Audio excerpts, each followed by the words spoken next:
Čia mano meilė. Lietuva. Lietuvos gyventojų gyvenimo trukmė viena trumpiausių Europos Sąjungoje. Gydymo paslaugos tolinamos ir vėluoja. Mėnesiais reikia laukti ne tik planinių gydymo paslaugų, bet ir laiku nesuteikiamos ir būtinosios sveikatos paslaugos. Valstybė apskritai nesirūpina gyventojų sveikatinimu. Akivaizdžiai prastėja Lietuvos švietimo sistemos rezultatai. Lietuvoje, o ypač tarp vaikų, tarp mūsų ateities, sparčiai auga psichoaktyviųjų medžiagų vartojimas. Turbūt todėl nenuostabu, kad matematikos egzaminų pasiekimai vieni žemiausių Europoje, paveipinus su tangentais ne kažką. Mano vaikas grįžo iš mokyklos ir sako, tėti, tu kažką turi daryti.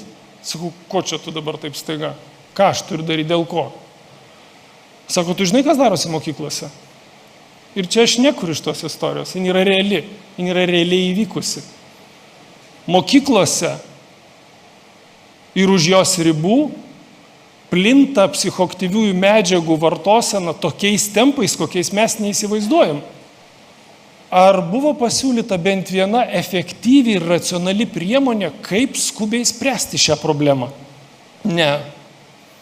Vietoj to viešoje erdvėje užpildyta diskusijomis apie narkotikų dekriminalizaciją.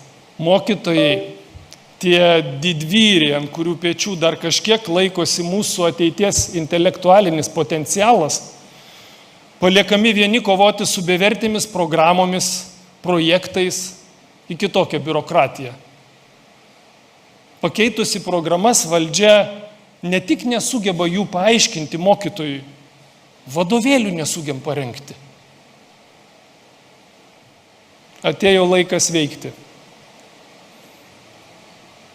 Veikti atvirai, veikti drąsiai. Lietuvai šiandien reikia stiprios, drąsios, tačiau atviros tautai ir visiems žmonėms lyderystės. Lyderystės, kuri nebijo ryžtingai ginti pamatinių mūsų tautos ir valstybės vertybių. Siekti teisingumo, Lietuvos saugumo ir taikos, rūpesčio labiausiai pažeidžiamais.